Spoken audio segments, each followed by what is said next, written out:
Hi guys, this is Powerhouse Exotics, back at it again with another video. Today I'm doing a complete betta fish care guide, and we're going to be covering my 5 categories, which are housing, diet, supplies, basic care, and expenses. So without further ado, let's get into the video. Our first topic is going to be housing. So with betta fish, you're going to want a tank, obviously, one that holds water. So make sure your tank does not have any cracks or anything like that. Make sure you get an aquarium safe tank. It's not a reptile tank. Reptile tanks will not work, as the silicone that holds them together is not usually made to be able to hold water. You're going to want to start out with a 2.5 gallon tank or larger, but for beginners I would recommend you start out with a bare minimum of 5 gallons, as 2.5 gallons to 3 gallons is very hard to manage with the ammonia and all that. You're going to want to have a fully cycled tank. And what cycling is, it is allowing for beneficial bacteria to build up and be able to eat away at your fish's waste products, and therefore eliminate any kind of toxic chemicals, or not really chemicals, but more of pathogens that are created from your fish's waste, such as ammonia, nitrite, and nitrate. So it's going to be several weeks to several months before you can actually add fish to your aquarium. As you can see here, my newest tank that has my koi placate male Robert, this tank was cycling for 4 months before I put the fish in there. I finally got it to where all the parameters were stable, and we'll get into how to manage that later. So, for housing, you're going to want decor. This is going to go along with enrichment for the bettas. So, kind of going to throw those two categories together. I throw in river rocks that have been properly cleaned, so therefore there's no bacteria or any kind of wild pesticides or anything that can harm the fish. You're going to want live plants or silk plants like I have for Robert up there, as plastic plants or regular hard plants can be detrimental to your betta's fins. As you can see here, Ricardo, my first ever betta, who hides in the back, he's quite old. When I first got him, I didn't know that, and I had him with plastic plants, and his fins were torn, and he got fin rot, and I had to treat it, and I thought he was going to die, and, well, he's still here 3 years after that, and, well, I don't want to go through that again. So I recommend you get live plants or fake plants. There are several different live plants I would recommend, specifically Anubias nanobatite, any kind of Amazon sword or rosette sword, or water sprite as I have here. There's some other more advanced plants for you more advanced keepers out there, but this is a beginner guide, so it's going to be made for beginners. On to the next category. Our next category is diet, and what I have here today are several different varieties of pelleted and freeze-dried foods. Most store-bought bettas will prefer a pelleted diet, as that is what they've been accustomed to. I'm going to pick that up. But bettas usually like to have consistency in their diet. You can switch it up every once in a while, but personally, mine like to eat the same pellets. I've tried live foods, they eat them, but they always go more crazy for the original stuff. I would recommend a better brand than this. Currently out of I usually get Hikari pellets, but I'm out of those, so we're using the cheap Walmart store brand ones for now, until I can go back to the store and get more. You want to avoid flakes. Now I have these flakes here because my hermit crabs eat them, and I used to have live bearers, which eat flakes. But flakes, don't use them for bettas. When they go to eat the flakes, they take in too much air at the top, which can cause bloat, and little Aries here does not want that.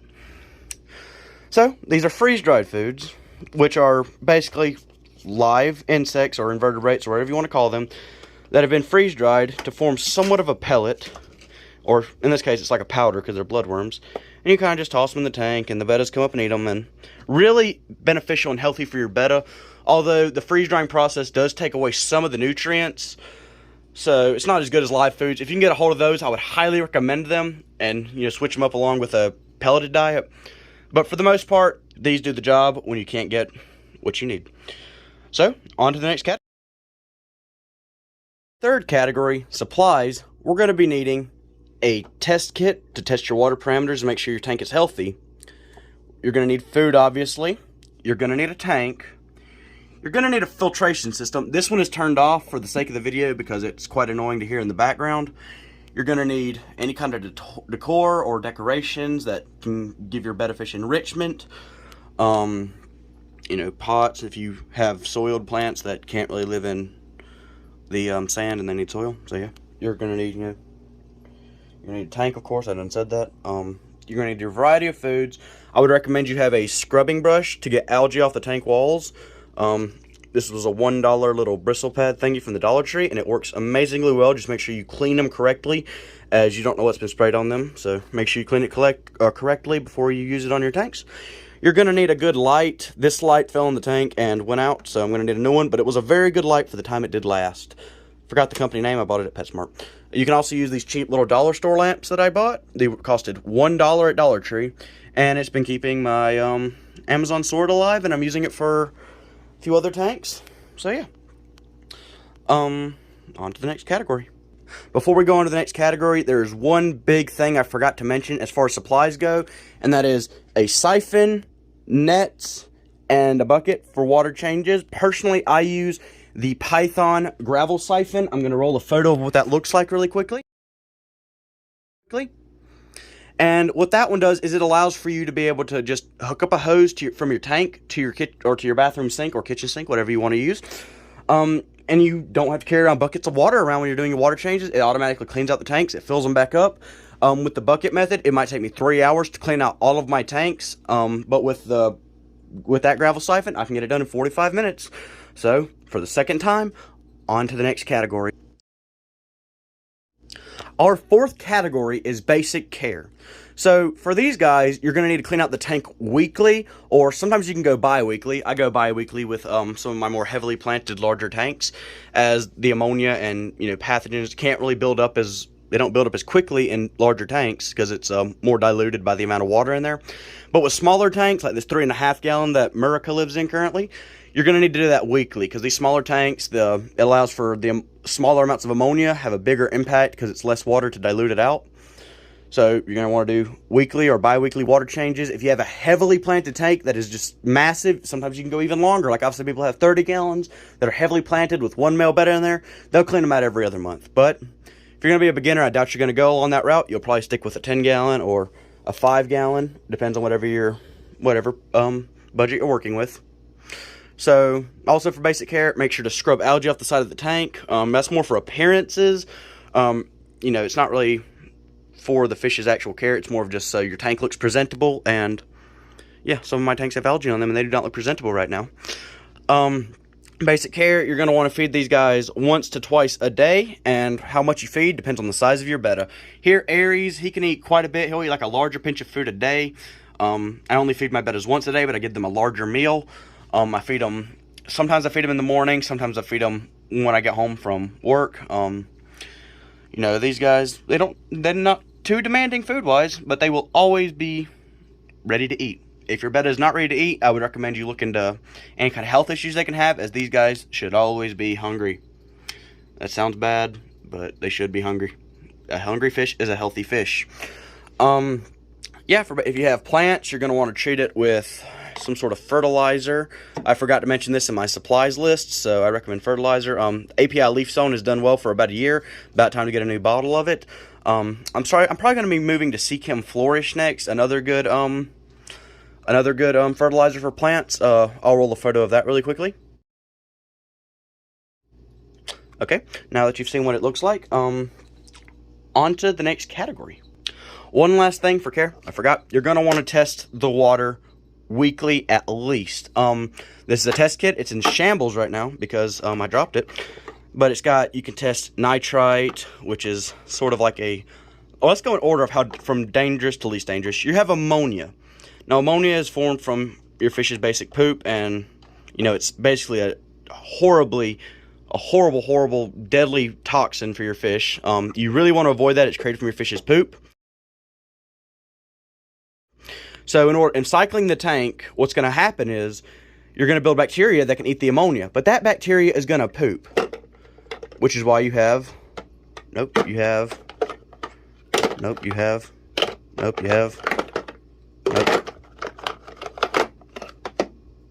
which way when you get nitrite. Now, that bacteria that's going to poop, and that eats the ammonia is going to poop. That poop is going to create nitrite. Now, you're going to even build bacteria that can eat the nitrite. Now, that bacteria is going to poop, and you're going to be stuck with nitrate. Now, ammonia is like a horrible, deadly toxin, like I said. Nitrite is like a pretty bad poison, maybe. Not as bad as ammonia. Nitrate is like a light poison that in high amounts can kill your fish, but in low amounts is not very deadly. But just doing your weekly water changes will get rid of this, or will get rid of, nitrate. It will also get rid of some ammonia and nitrite, but mainly you're going to be relying on bacteria to get rid of that. Or if you didn't have bacteria, you'll be doing water changes daily or every other day almost, and that would suck. So, if I stop forgetting stuff, we can go to the next category.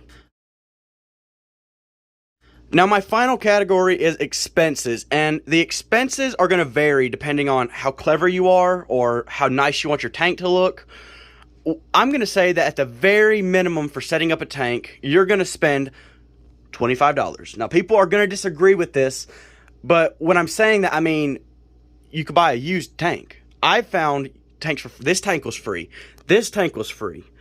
A lot of tanks down there were free. This tank was $20. It came with a filter. It came with the light. I took the light out because I didn't like it, because it had a purplish hue to it. You don't even need substrate, really. You can go with fake plants, which are cheaper. Make sure you get silk, or silk plants. You can get, it all can vary. A filter can cost anywhere from $4. It can cost up to $300. It depends on how big of a filter you want. It depends on the size of your tank. But let's just say you want to set up a bare minimum 5-gallon with some decorations, a filter, a light, and, no substrate. They don't really need substrate. It's not a necessity. It's more of a looks thing. You can spend $25. Let's say you go to your local Goodwill, your local yard sale, you find a really cheap 5-gallon. Sometimes it'll come with a filter and a light. Sometimes you can buy a filter for, let's say you buy a $5 filter. You can buy a little $10 light.